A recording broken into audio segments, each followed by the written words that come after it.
Dans une ville dont le nom m'échappe, habitait un homme de bonne famille et de conduite irréprochable, nommé Wang.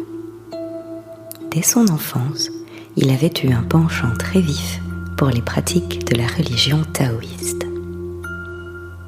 Ayant appris que dans les monts Lao résidait un fameux sage, il chargea sur son épaule sa boîte de livres et se mit en route. Péniblement, il escalada la haute montagne et dans la clairière la plus difficile à atteindre, il aperçut un prêtre taoïste accroupi sur une natte de jonc. Ses cheveux, blancs comme la neige, retombaient sur son cou et malgré cela, sa personne entière dénotait une vigueur et une énergie peu communes. Wang se prosterna devant lui et dit : « Maître, je viens à toi comme à une source de vérité. Daigne m'accepter comme élève. » Le maître lui répondit : « Je crains que tu ne sois bien paresseux. Te sens-tu capable de supporter la peine et la douleur ? » « Je m'en sens capable, » répondit-il. Le maître avait de nombreux disciples qui arrivèrent tous ensemble le soir. Wang fit avec eux les génuflexions d'usage, puis ils restèrent en contemplation jusqu'au matin. Le sage donna alors à Wang l'ordre de se retirer. Il lui remit une hache et lui enjoignit d'aller avec les autres récolter du bois de chauffage. Wang reçut respectueusement ses instructions et partit. 1 mois et plus se passa ainsi. Ses mains et ses pieds, couturés de crevasses, le faisaient atrocement souffrir. Il n'avait plus qu'une idée, celle de revenir chez lui. Il lutta encore, puis enfin, n'y tenant plus, un soir, il se disposa à la fuite. Il vit alors 2 hommes qui s'entretenaient avec le maître. Le jour tirait à sa fin et il n'y avait point de lanterne. Le maître alors découpa une feuille de papier en forme de miroir et la colla sur le mur. La lune apparut aussitôt et se reflétant sur le papier, répandit une clarté merveilleuse, illuminant tout devant elle. Les disciples accoururent tous et s'assirent en cercle. L'un des visiteurs dit alors : « Voilà une belle nuit pour se divertir. » Et prenant sur la table une coupe d'eau-de-vie, il enjoignit aux disciples de la passer à la ronde et de se griser sans scrupule. Wang se demanda intérieurement comment cette coupe pourrait suffire à tant de gens. À ce moment, il se fit un grand tumulte. Chacun exigeait la coupe. Chacun voulait boire en premier. En se l'arrachant des mains, il renversait à chaque fois du liquide.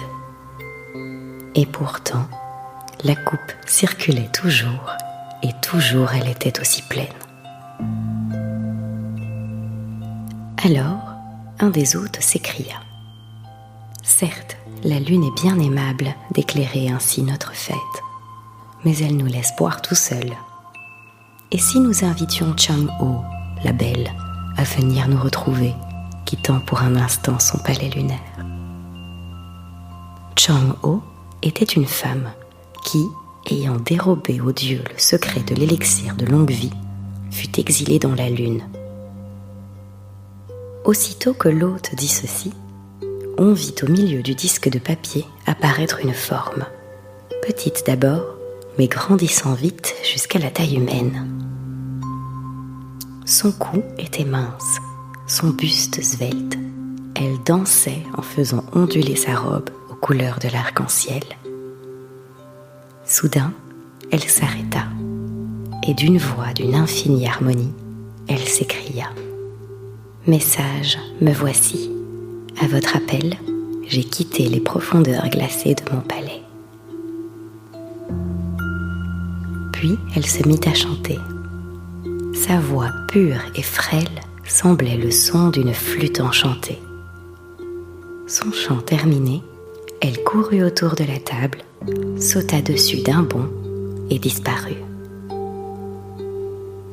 Les 3 hommes riaient du rire de l'ivresse, et l'un d'eux dit « Tout cela est bel et bien bon, mais elle n'a pas bu avec nous.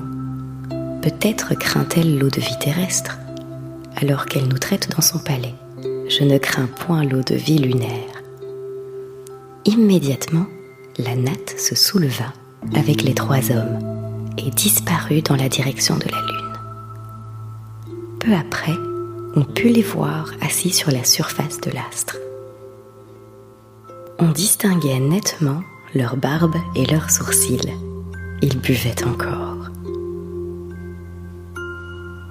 La lune alors se voila et Wang alla chercher de la lumière. Quand il revint, le prêtre était assis seul sur sa natte. Les autres avaient disparu. Sur la table, on voyait seulement quelques mets frugaux, et sur le mur, le rond de papier était sans éclat. Le maître demanda aux disciples s'ils avaient mangé à leur faim, et, sur leur réponse affirmative, il les engagea à aller vite dormir, car il faudrait le lendemain matin partir de bonne heure pour aller chercher du bois. Wang se retira en cachette et le lendemain, se sentant un peu reposé, décida de tenter encore une nouvelle épreuve. Un autre mois s'écoula et de nouveau, la fatigue fut la plus forte. Jamais le maître n'avait daigné lui enseigner quoi que ce fût. Aussi, désireux d'en finir, il alla le trouver et lui dit « Ton humble disciple, divin maître, a fait des centaines de lieues dans l'espoir d'obtenir de toi quelques parcelles de ta science magique. Certes, je ne m'attendais pas à ce que tu m'enseignasses le secret de la longue vie ou de l'éternelle jeunesse. Mais j'espérais quelques dons magiques, récompense de mon attachement à la doctrine. Voilà 3 mois révolus que je suis auprès de toi. Je pars tôt pour aller chercher du bois et je rentre tard, accablé de fatigue. J'ai une famille qui m'attend et à laquelle je manque beaucoup. Enfin, je ne puis plus supporter ce labeur incessant auquel je ne suis pas habitué. » Le prêtre se mit à rire et dit « Souviens-toi que le premier jour, je t'ai dit que tu serais incapable de supporter la peine et la douleur. Maintenant, la preuve est faite. Au petit jour, tu te mettras en route pour retourner chez toi. »« Maître, reprit Wang, ton disciple pendant nombre de jours a fait pour toi un dur travail manuel. Donne-lui en échange un pouvoir magique, aussi minime que tu voudras, et il partira le cœur plein de reconnaissance. »« Quel pouvoir désires-tu acquérir ?» demanda le maître. « J'ai souvent observé, dit Wang, que lorsque tu te déplaçais, les murs n'étaient point un obstacle pour toi. Donne-moi donc, je te prie, ce pouvoir. » Le prêtre sourit et consentit, puis il lui enseigna le secret. Les incantations terminées, il le plaça face au mur et lui dit « Traverse ». Wang, pris de crainte, hésita et resta sur place. De nouveau, le maître lui dit « Voyons, essaye, je te garantis que tu ne rencontreras pas d'obstacle. » Il alla jusqu'au mur et s'arrêta. « Allons, un peu de courage, et lance-toi la tête la première sans rien craindre. » Wang s'écarta à plusieurs pas du mur, prit son élan et traversa. Les pierres sur son passage s'étaient faites insubstantielles, et pourtant, quand il se retourna, il vit derrière lui la paroi haute et solide. Il remercia alors chaudement le prêtre taoïste, mais celui-ci lui rappela que son pouvoir dépendait de l'état de son âme. S'il se laissait aller à quelque vanité humaine, le pouvoir disparaîtrait. Il lui donna alors quelque argent pour ses frais de route et le renvoya. Revenu au sein de sa famille, Wang ne tarit pas en détails plus ou moins exagérés sur son séjour chez les sages.